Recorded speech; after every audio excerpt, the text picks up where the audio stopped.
नमस्कार दोस्तों। UP PGT का जो हम सॉल्यूशन आपको 2016 का पेपर का करा रहे हैं, उसमें आज हम थर्ड पार्ट यानी क्वेश्चन नंबर 30 से लेकर क्वेश्चन नंबर 45 तक का आज सॉल्यूशन हम आपको देंगे। तो जो भी यूपी पीजीटी की तैयारी कर रहे हैं वो एक चीज़ समझ लें कि यूपी पीजीटी एक स्पेशल टाइप ऑफ क्वेश्चंस को पूछता है, हमेशा एक पर्टिकुलर सिलेबस से पूछता है, तो वहीं से आप तैयारी करें। तो जिस प्रकार क्वेश्चन पेपर को हम कर रहे हैं उससे आपको एक आइडिया हो जाएगा कि क्वेश्चन कहाँ से किस प्रकार के बन रहे हैं और किस प्रकार उनको सोचना चाहिए, किस प्रकार उनको देखना चाहिए। तो चलिए देर नहीं करते हैं, क्वेश्चन नंबर 31। और क्वेश्चन नंबर 31 ये कह रहा है कि z बराबर उन्होंने दिया है, z बराबर f x minus y, y minus t और t माइनस के x, ये आपको गिवन है। और पूछ रहे हैं d over d x plus t z over d y plus d z over d t. ये आपसे पूछा गया है कि अगर आप इनका पार्शियल डेरिवेटिव करें, आंशिक अवकलन करें, तो इनका सम क्या होगा। तो अगर इस क्वेश्चन को आप बेसिक रूप से करने जाएंगे तो बहुत बड़ा क्वेश्चन आपको होगा। मैं आपको सिंपल शॉर्टकट ट्रिक बता रहा हूँ कि कैसे आपको करना चाहिए। जब हम D z over d x निकालेंगे तो इस फंक्शन में आप ये चेक करेंगे कि कहाँ कहाँ x है और कैसे कैसे है। देखो यहाँ से 1 और यहाँ से -1, तो ये आपको मिला, यहाँ से 1 और यहाँ से -1 मिला। ऐसे ही अब आप d z over d y करने गए तो y के रेस्पेक्ट में करेंगे, तो यहाँ से देखो -1 और यहाँ से आपको y का +1 ये मिला। और जब आप d z over d T करने जाएंगे तो यहाँ से आपको -1 और यहाँ से +1, और इन सब को अगर ऐड कर दिया जाए तो d z over d x plus d z over d y plus d z over d t, अगर इस सब को ऐड कर दिया जाए तो आप देखेंगे कि 1 -1 1 -1 सबको 1 -1 -1 प्लस 1 -1 प्लस 1, तो सब एक दूसरे से कैंसिल आउट हो गए, तो आंसर आपका 0 आ गया। तो बेसिक स्ट्रक्चर आप इस प्रकार से भी सोच सकते हैं, ठीक है। अगर इसे आप करने जाएंगे दूसरे तरीके से तो वहाँ बहुत समय आपको कंज्यूम होगा, जो कि इतना समय हमें कंज्यूम नहीं करना है। तो समझ पाए कैसे क्वेश्चन को कर रहे हैं। तो नेक्स्ट क्वेश्चन बढ़ें, क्वेश्चन नंबर 32। अब देखिए ऐसे क्वेश्चन को आप ना थोड़ा सा अप्रोच लगा के अगर एग्जाम थिंक प्रोसेस आप जनरेट कर रहे हैं तो आप देखिए कि यहाँ मैंने x बराबर a tan कुछ भी थीटा ये मैंने पुट कर दिया, और जब मैं इसको रखूँगा इसको और 3 आ रहा है तो यह tan 3a का tan इन्वर्स में tan 3a का बनेगा, यानी tan से tan इन्वर्स कट जाएगा तो वो 3 थीटा, यानी आपका ये जो पूरा एक्सपेंशन y बराबर है ये किस में कन्वर्ट हो जाएगा 3 थीटा में। और यहाँ से अगर मैं थीटा निकालूँ तो 3 tan इन्वर्स x बटे a निकालूंगा, tan इन्वर्स x बटे a, थीटा की वैल्यू रख दी।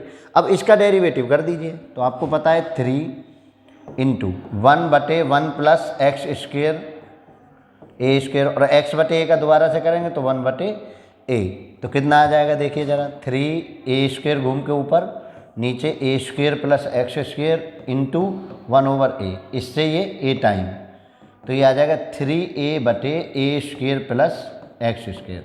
तो सिंपल पेपर में सोचना है कि जब आपको ये दिया हुआ है, इतना हार्ड वो क्वेश्चन नहीं दे रहा है और वैसे भी 3 3 3 दिख रहा है, इट मीन्स ये कहीं ना कहीं 3 में कन्वर्ट हो रहा है। तो आप ये सोचें कि 3 में कन्वर्ट हो रहा है तो किसको रखने पर हो रहा है। बस अगर आप इस फंक्शन को पहचान पाए तो आप उसका डेरिवेटिव आसानी से कर पाएंगे कि क्या रखने पर वो इसको 3a बना के दे रहा है, 3 थीटा बना के दे रहा है, वो आपको चेक करना है। तो कौन सा ऑप्शन करेक्ट है आपका, बी ऑप्शन करेक्ट है यहाँ पे, ठीक है ना। तो थोड़ा सा थिंक प्रोसेस तो आपको जनरेट करना पड़ेगा, वरना 125 क्वेश्चन को आप इतने कम समय में नहीं कर पाएंगे। तो कुछ क्वेश्चन को जिनको जल्दी से अप्रोच लगा के किया जा सकता है उनको आप करेंगे, ठीक है ना। चलिए नेक्स्ट क्वेश्चन बढ़ो। यदि a और b पार्शियल डेरिवेटिव से बहुत क्वेश्चन आ रहे हैं, यदि a और b कोई स्वच्छक अचर हो तो z बराबर ax plus a square y square plus b का आंशिक अवकल समीकरण ज्ञात कीजिए। देखो पहले तो मैं आपको बता दूं कि क्या कैसे करना है। D z over d x, पहले एक्स के रेस्पेक्ट में करें तो एक्स के रेस्पेक्ट में करेंगे तो ए मिलेगा आपको, और d z over d y कि वाई के रेस्पेक्ट में करें आपको तो ए एक्स वाला तो जीरो हो जाएगा, ए स्क्वेयर वाला होगा ए स्क्वेयर और वाई 2y ये आपको होगा। तो अभी हम देख रहे हैं ए की वैल्यू वहाँ से उठा के यहाँ रख दीजिए, ए की वैल्यू वहाँ से उठा के हम यहाँ रख दें d y over d z, क्योंकि मुझे अवकल समीकरण बनाते समय स्वैच्छिक अचर ए और बी को रिप्लेस करना पड़ेगा। तो यहाँ से क्या हो जाएगा 2 d z over d x का स्क्वेयर इंटू वाई, तो d z over d y क्या होगा क्यू हो गया, d z over d y क्या हो गया क्यू, और डी जेड ये क्या हो गया ये पी स्क्वेयर वाई। यानी जहाँ आप देख रहे हैं देखो क्यू बराबर क्या होता है आपको पता है सबको, d z over d y, और पी बराबर क्या होता है d z over d x. ये दोनों को मैंने वैल्यू को रिप्लेस कर दिया, d z over d y को क्यू लिख दिया, d z over d x को पी लिख दिया, उसका स्क्वेयर और वाई। तो कौन सा ऑप्शन करेक्ट हो रहा है, c option is correct, c option is correct. तो इस बात का भी ध्यान रखना है, देखो सी के मिलता जुलता p बराबर 2q स्क्वेयर वाई है जो कि गलत हो जाएगा। यानी आप ये नोटेशन भी बिल्कुल स्पष्ट पढ़ें कि p बराबर d z over d x होता है और q बराबर d z over d y होता है। तो इस चीज़ का भी आप विशेष ध्यान रखेंगे तब जाकर आप क्वेश्चन को सही कर पाएंगे। चलो next question number 34। Question number 34 आपसे कह रहा है कि अवकल समीकरण है आपकी y माइनस के पी एक्स और p माइनस के 1 इक्वल टू पी। तो हम इसको क्लैरेट इक्वेशन बनाने की कोशिश करेंगे, क्योंकि आप देख रहे हैं कि ऑप्शन सी में है तो मोस्टली क्लैरेट इक्वेशन इस तरह का सॉल्यूशन देती है। तो y minus p x equal to p over p minus के 1, और y बराबर पी एक्स को भी उधर ले जाइए P x plus p over p minus 1, और this is the Claret equation, Claret equation. ये क्लैरेट इक्वेशन बन गई। जब ये क्लैरेट इक्वेशन बन गई तो p को केवल रिप्लेस करते हैं किससे, c से। जैसे ही क्लैरेट इक्वेशन बन जाए तो p over p replaced with c, तो यहाँ से क्या हो जाएगा y बराबर c x plus c over c minus के 1। देखो कौन सा ऑप्शन मैच कर रहा है, y बराबर c x plus c over c minus 1। A option is correct, A option is correct. तो क्लैरेट इक्वेशन क्लियर होनी चाहिए कि y जब आपको डेरिवेटिव ऑफ x और पी एक्स में लीनियर इक्वेशन बने और p में ये वैल्यू बने तब हम उसको क्लैरेट इक्वेशन कहते हैं। और क्लैरेट इक्वेशन में हमें करना कुछ नहीं होता, p को c से रिप्लेस कर देते हैं, तो ऑप्शन नंबर ए आपका करेक्ट हो जाएगा। क्लियर है, चलिए नेक्स्ट बढ़िए क्वेश्चन 35, क्वेश्चन नंबर 35। देखिए क्वेश्चन नंबर 35 में उन्होंने कहा है लिमिट x टेंस टू 0 और x साइन 1 ओवर x बराबर 8 गिवन है। तो देखो अगर मैं इसको 1 ओवर x ले जाऊं तो मुझे इन्फिनिटी बनेगा, तो उससे कुछ बेनिफिट नहीं होगा। तो हम क्या करेंगे कि लिमिट को सीधा रख देंगे, तो 0 इंटू साइन 1 ओवर 0, और 0 में किसी की भी गुना की जाए तो वो क्या देती है 0 देती है, तो बराबर a। तो a तो हम a की वैल्यू तो आगे आपको मिल गई 0। दूसरा आपको दिया हुआ है limit x tends to infinite x sine 1 over x। अब देखिए आप limit x tends to infinite sine 1 over x over 1 over x, और हम ये कहें कि 1 ओवर x बराबर हमने मान लिया t, 1 ओवर x बराबर t मान लिया, तो 1 ओवर इनफाइनाइट लिमिट को चेंज करेंगे तो t हो जाएगी, t की लिमिट t टेंस हो जाएगा, तो 0 इक्वल टू t, मतलब t जो है किस पर चेंज हो रही है 0 पर। तो ये जो लिमिट है ये हो जाएगी t टेंस टू 0 और साइन t बटे t, और ये आपने पढ़ा है कि ये होती है 1 के बराबर, और ये किसकी वैल्यू है b की, ये किसकी वैल्यू है b की वैल्यू है, तो b बराबर 1। तो a बराबर तो आपको 0 मिला और b बराबर 1, तो option number b is correct, option number b is correct. तो इस प्रकार से आपको क्वेश्चंस को सोचना है, इस बात का आप विशेष ध्यान रखेंगे। चलिए नेक्स्ट बढ़ो, ये देखिए क्वेश्चन नंबर 36। क्वेश्चन नंबर 36 ये कह रहा है कि tan i थीटा बराबर i tan हाइपरबोलिक फंक्शन, क्या सही है, वो पूछ रहा है। सही नहीं है, सही नहीं वाला आपको चाहिए। तो देखिए ज़रा tan पहला वाला सही है, हाँ जी, tan i theta equal to ये होता है cos i theta cos hyperbolic होता है। तो कौन सही नहीं है? सी सही नहीं है, क्योंकि cot आई थीटा बराबर माइनस के आई cot हाइपरबोलिक फंक्शन थीटा होता है, ये आपका होता है और आपको दे रखा है प्लस का। तो कौन गलत है? माइनस का होता है, प्लस का दे रखा है, तो गलत कौन है? C option is correct. बाकी ये सभी रिलेशन ठीक है। देखो साइन आई थीटा बराबर i sine hyperbolic function theta होता है, ये भी सही होता है। Cos i theta equal to cos hyperbolic function होता है। और देखो दोनों को डिवाइड करें, टेन हाइपरबोलिक बन जाएगा, तो tan i theta equal to i into tan hyperbolic theta, ये भी ठीक है। तो बस गलत कौन है? अब इसको भी देख ले आप, 1/, करेंगे 1/i, और 1/i हुआ तो क्या बनेगा? वो माइनस के आई के बराबर होता है। तो हमारा यही इनकरेक्ट है और यही ऑप्शन सही है, क्योंकि उन्होंने सही नहीं वाला क्वेश्चन आपसे पूछा है। तो इस बात का विशेष ध्यान रखेंगे, ठीक है ना। तो हाइपरबोलिक फंक्शन को, इन्वर्स फंक्शन को, इनको आप विशेष पढ़िए। चलिए अब देखिए, ये इस प्रकार का क्वेश्चन है जो देखने में बहुत ईजी सा लगता है। ये इस प्रकार का क्वेश्चन देखने में बहुत ईजी सा लगता है और हम फंस जाते हैं। तो कैसे करना है आपको? पहले मैं सीरीज लिख रहा हूँ, 1/3 5 into 7 plus 1 9 into 11 and so on infinity तक आपकी सीरीज जारी है। और इसका पूछ रहे हैं कि सम इसका क्या होगा, वो आपको बताना है। तो देखो ज़रा, पहले आप Tn निकाला करें, और Tn के लिए क्या करेंगे? 1, देखो 1 + 5 + 9 इसका n टर्म, और दूसरी सीरीज क्या है? 3 + 7 + 11 इसका nth टर्म। अब देखिए ज़रा कैसे करेंगे, 1/a+, क्योंकि AP बन रही है, तो a + n - 1 into D, D है 4, पहला ब्रैकेट। दूसरे में आप जाएंगे तो 3 + n - 1 इंटू डी। तो यहाँ से आपको जो सीरीज मिलेगी वो मिलेगी कितनी? 1 4n और माइनस के 4, तो 4n - के 3, मैं डायरेक्ट लिख रहा हूँ 4n - 3, और दूसरी आपको मिलेगी 4n - के 1।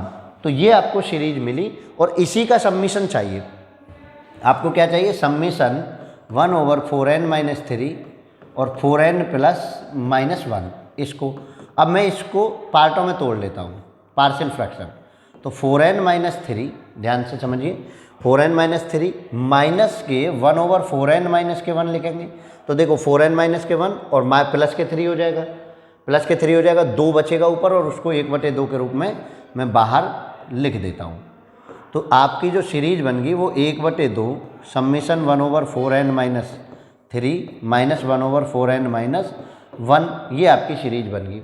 अब हम जब इसको n बराबर 1 2 3 रखते जाते हैं तो ये बन जाती है 1/2। देखो 1 रखा तो कितना बनेगा? 4 एकम 4 में से 3 घटे 1, यहाँ रखा 4 एकम 4 में से 1 रखा 1/3, पहला T1 टर्म। T2 टर्म को अगर मैं देखूँ तो 1/2, 2 रखो, 4 दूनी 8 में से 3 घटे तो 1/5, 1/5। और अगर मैं यहाँ से रखूँ तो 4 दूनी 8 में से 1 घटे तो 1/7।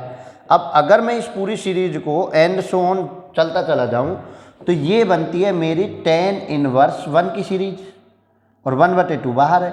tan इनवर्स 1 की सीरीज 1/2, tan इनवर्स 1 कितना होता है? π/4, और ये हो जाएगा π/8। क्या हो जाएगा? π/8। तो option number c is correct, क्योंकि जो ये सीरीज जो बनती है 1 - 1/3 + 1/5 - 1/7 प्लस माइनस अल्टरनेट वे में जो बनता है वो tan इनवर्स 1 का बनता है।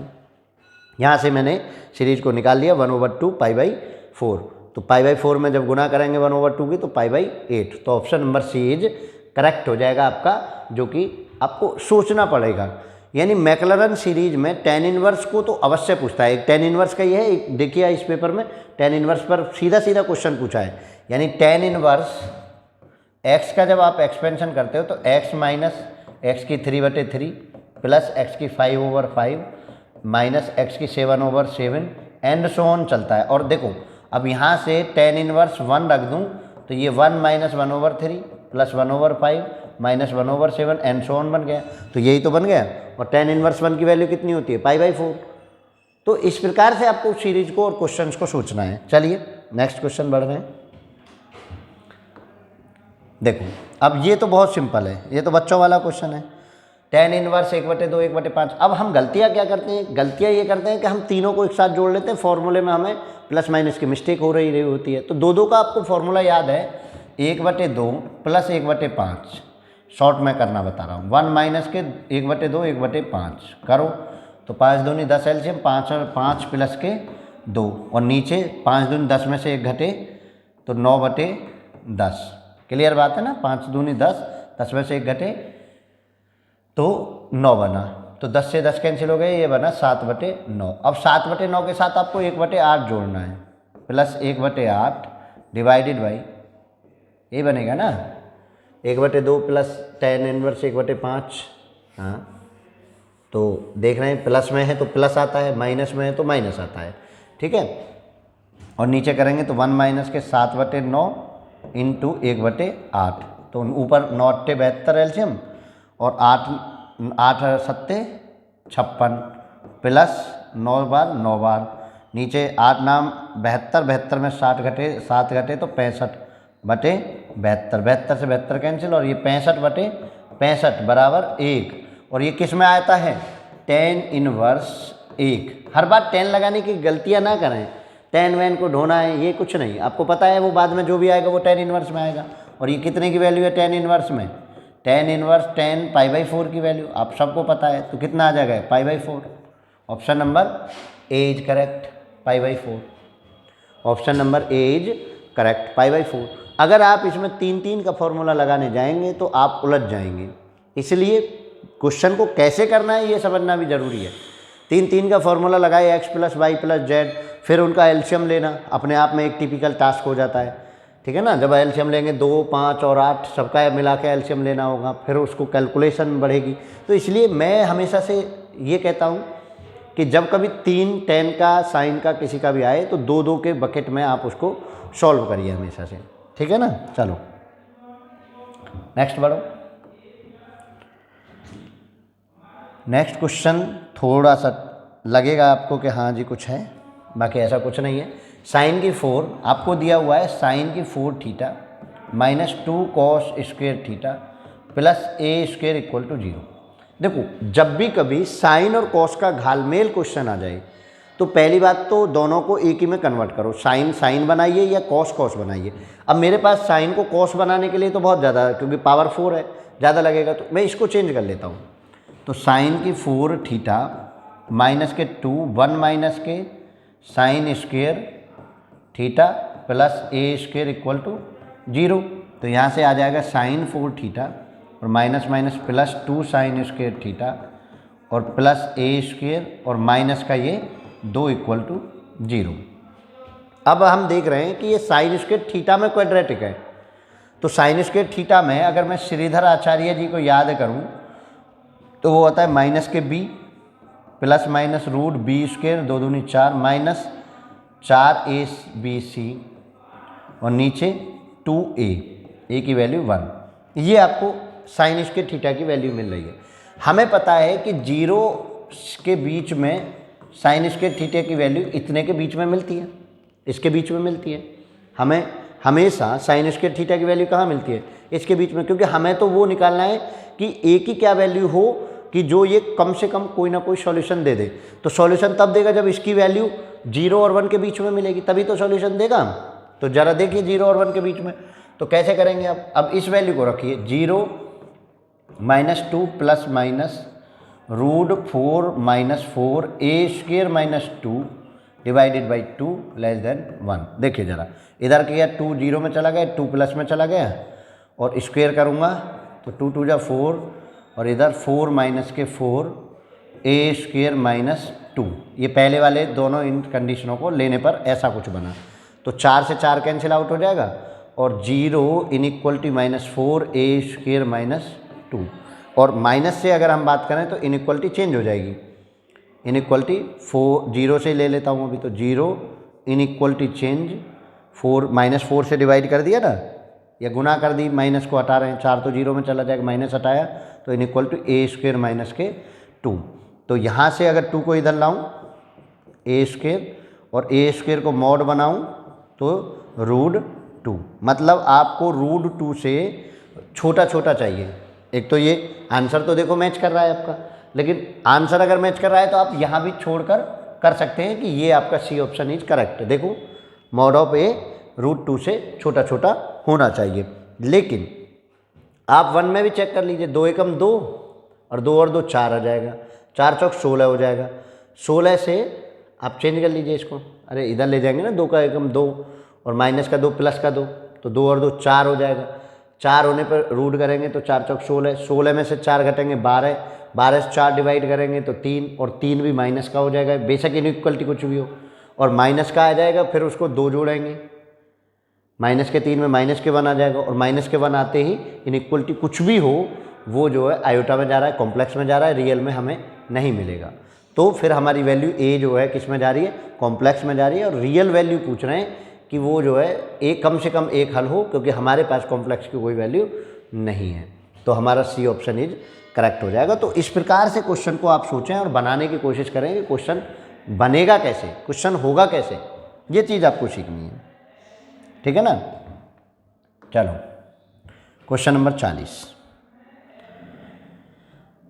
क्वेश्चन नंबर 40 कह रहा है कि e की power sine x plus iota y बराबर a प्लस के आयोटा b है, और पूछ रहे हैं कि रूट ए स्क्वेयर प्लस बी स्क्वेयर का रूट जो है वो किसके बराबर होगा। तो देखो जरा e, पहले sine x plus iota y को खोलिए, तो sine x into cos iota y plus cos x into sine iota y, यही तो होगा।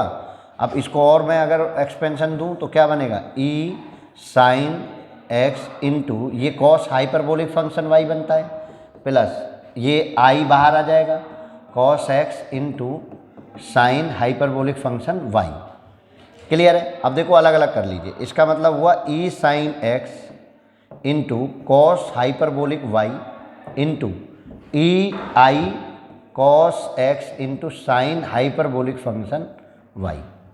अब आप ये आपको e की फॉर्म में मिल गया, और इसको ई आई थीटा बराबर क्या पढ़ते हैं हम, ई आई थीटा बराबर आप पढ़ते हैं कि कॉस थीटा प्लस आई साइन थीटा, यही तो पढ़ते हैं। अब इसमें लगा दीजिए, तो मेरा ये जो चेंज हुआ e की power sine x into cos hyperbolic function y, और इसको अगर मैं चेंज करूं तो ये बनेगा कॉस थीटा में, मतलब ये पूरा y लिख देता हूँ, ये पूरा क्या मान लिया मैंने y प्लस आई साइन y। और अगर मैं a से और कंपेयर करने जाऊँगा तो a बराबर मुझे मिलेगा e sine x into cos hyperbolic function cos y, ये मिलेगा। और अगर b से मैं कंपेयर करने जाऊँगा तो e sine x into cos hyperbolic function into sine y मिलेगा। अब इनका स्क्वायर करना है तो cos square x sine square x, और ये दोनों में कॉमन है, ये दोनों में कॉमन है, तो कॉमन और इनका भी रूट, तो e2 sine x into cos hyperbolic function y common हो जाएगा, और cos square x plus y square x 1 हो जाएगा। तो जब ये 1 हो जाएगा तो रूट से 2 कैंसिल हो जाएगा, तो 2 e की power sine x into cos hyperbolic function y मिल जाएगा। कौन सा ऑप्शन करेक्ट है, e sine x cos hyperbolic function y। तो option number A is correct, option number A is correct. तो क्वेश्चन को थोड़ा सा शॉर्ट करना सीखे, थोड़ा सा जल्दी अप्रोच लगाना सीखे, क्योंकि अगर मैं इसको हर बार लिखता तो y मान लीजिए टोटल को कि ये y है, कुछ भी मान सकते हैं, y ना मान के a मान लीजिए, क्योंकि y आ रहा है, आप कन्फ्यूज होंगे कि ये y कैसे हो गया, a मान लीजिए, तो आप cos a plus cos b कुछ भी मान लीजिए, स्मॉल a मान लीजिए, जो आपको मन करे, लेकिन आप थिंक प्रोसेस को जनरेट करके थोड़ा सा जल्दी करने का प्रयास करेंगे। चलो नेक्स्ट क्वेश्चन देखो। नेक्स्ट क्वेश्चन तो सीधा सीधा है, आपसे फॉर्मूला पूछा है, 2 sine hyperbolic function x plus y into cos h x minus hyperbolic function x minus y hyperbolic function. तो देखो साइन और कॉस होता है, साइन और कॉस होता है तो साइन साइन में फॉर्मूला जाता है, साइन और कॉस, साइन इधर हो कॉस इधर हो, कुछ भी हो तो साइन साइन में फॉर्मूला जाएगा। तो जिसमें कॉस देखो सब में ही साइन साइन आ रहा है। अब आपका हाइपरबोलिक फंक्शन है, आपका क्या है, हाइपरबोलिक फंक्शन है, तो क्या हाइपरबोलिक फंक्शन में ही लौटेगा, बस ये आपको बताना है जी। हाँ, हाइपरबोलिक फंक्शन में ही लौटेगा, और हाइपरबोलिक फंक्शन में लौटेगा तो बटे टू तो 2a में जाएगा, क्योंकि जब हम इसको करते हैं तो 2 में जाता है, बटे 2 आता है। तो एक बार जोड़ेंगे तो y से y कैंसिल, 2x होगा। हाँ ठीक है, तो कौन सा हो जाएगा, सी ऑप्शन आपका ही, ये सी ऑप्शन ही आपका करेक्ट हो जाएगा। ये तो वैसे भी बेसिक फार्मूला है, आप फार्मूले की PDF देख लेंगे। फार्मूला जो है, फार्मूला है ये सभी फार्मूले आपको हाइपरबोलिक फंक्शन पर भी याद करने होते हैं। चलिए, सी ऑप्शन इज करेक्ट है, इसमें तो ऐसा कुछ नहीं करना था जो हमें बताना हो, नहीं तो EV में भी करके लोग करते हैं, लेकिन इतना समय लगाएंगे उससे बेहतर है आप क्वेश्चन को लीव करेंगे। ये समझिए, एक त्रिभुज है जिसमें a बराबर 5 दे रखा है, त्रिभुज ABC, और b आपको दे रखा है 7, और उन्होंने कहा है कि भाई साइन a बराबर 3/4 है, और पूछ रहे हैं कि ऐसे कितने त्रिभुज संभव हैं। अब कई बार आप जो है अजम्पशन लगा देते हैं, जैसे जिनसे पेपर लिया गया उन्होंने भी 3 अजम्पशन लगा रखा है, तो अजम्पशन नहीं लगाना है। आपने एक रूल पढ़ा होगा, sine a/a equal to sine b/b equal to sine c/c। तो ज़रा रखिए, साइन a 3/4, a की वैल्यू 5, साइन b मुझे पता नहीं है और b की वैल्यू मुझे पता है 7, तो 5 चौक 20 और 7 तिया 21। तो यहाँ से साइन b बराबर जो मुझे मिला 7 तिया 21, 5 चौक 20, 21/20 साइन।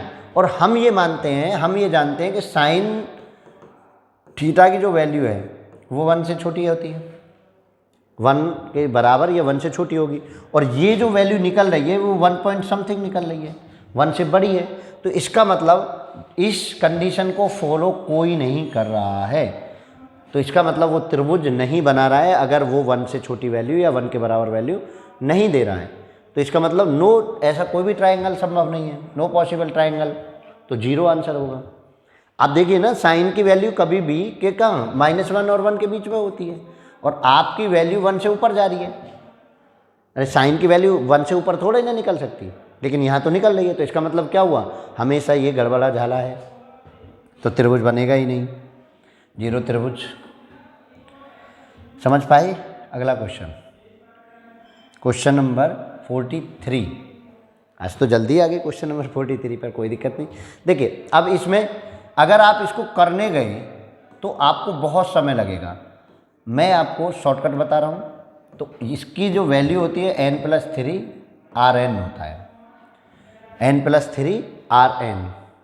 अब ये किसके बराबर है, इसकी वैल्यू 0 के बराबर है, तो n+3 यहाँ से क्या हो गया 0, ये आपको याद रखना है, ये शॉर्टकट। तो n बराबर कितना हो जाएगा -3, तो ऑप्शन कौन सा करेक्ट हो जाएगा -3, ए option is correct, A option is correct. अगर इसको करने जाएंगे तो बहुत समय लगेगा आपको, rxi + yj + z के, फिर उसका Rn निकालिए, फिर उसको डेरिवेटिव करिए तब। तो आप सीधा याद रखिए n+3 r⁴n इक्वल टू 0 होता है, और जब इसके बराबर 0 के रखेंगे तो n+3 बराबर 0 के हो जाएगा, तो n बराबर -3 आपका ऑप्शन आ रहा है। चलिए नेक्स्ट क्वेश्चन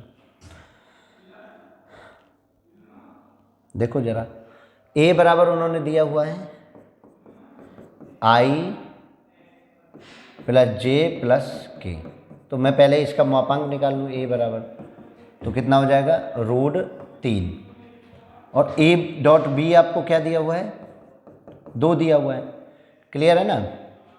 और आपको a×b आपको दिया हुआ है, a×b आपको दिया हुआ है j - k, और यहाँ से मापांक निकालूँ a×b का, तो कितना आएगा √2, ये आप लिख लीजिए।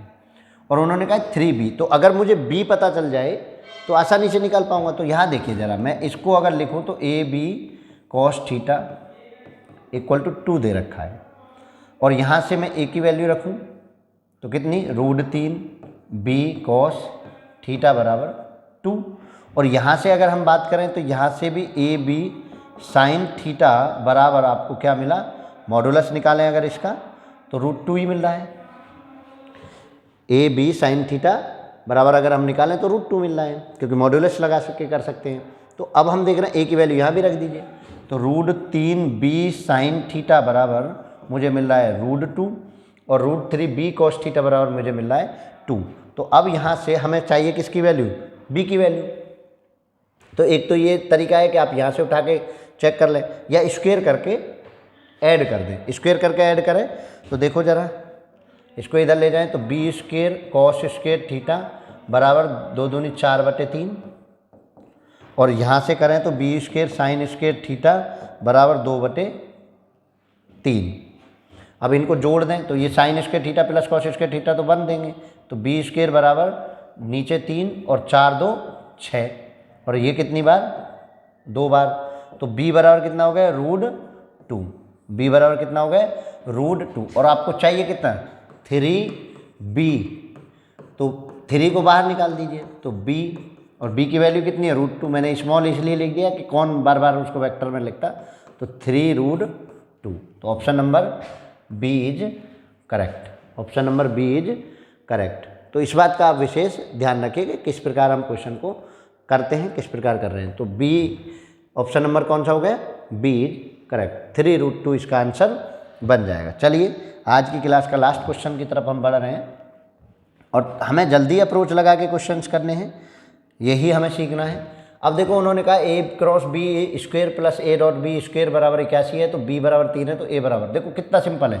अब इसको डायरेक्ट कर लो, स्क्वायर कहा है a square b square sine square theta plus a square b square cos square theta बराबर 81। तो यहाँ से a स्क्वायर बी स्क्वायर बराबर कितना हो गया 81, b की वैल्यू रख दो 3 3 9, a स्क्वायर बराबर 81, तो a बराबर कितना हो गया 9, a स्क्वायर बराबर 9 से भाग लगा दो, तो a बराबर क्या हो गया 3, a बराबर कितना हो गया 3। क्लियर सी बात है। तो option number b is correct. अरे 3 3 9 होगा ना, b की वैल्यू 3 है, स्क्वायर में आया है क्योंकि मेरा स्क्वायर स्क्वायर लगा हुआ है, प्लस है a square b square common, sine square theta plus cos square theta 1 दे रहा है, तो b a बराबर कितना हो जाएगा 3, तो a बराबर इसका आंसर 3 हो जाएगा। तो चलिए आज की क्लास में यही 15 क्वेश्चंस रहेंगे, कल की क्लास में फिर हम आपके साथ जुड़ेंगे नेक्स्ट अगले 15 क्वेश्चंस को लेकर, और उनके साथ साथ अप्रोच हम बनाएंगे।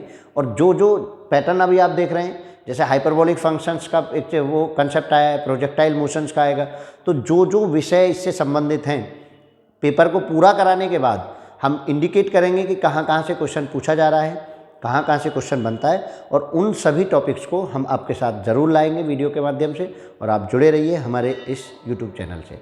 तो चलिए आज की क्लास में मैं विदा लेता हूँ। धन्यवाद।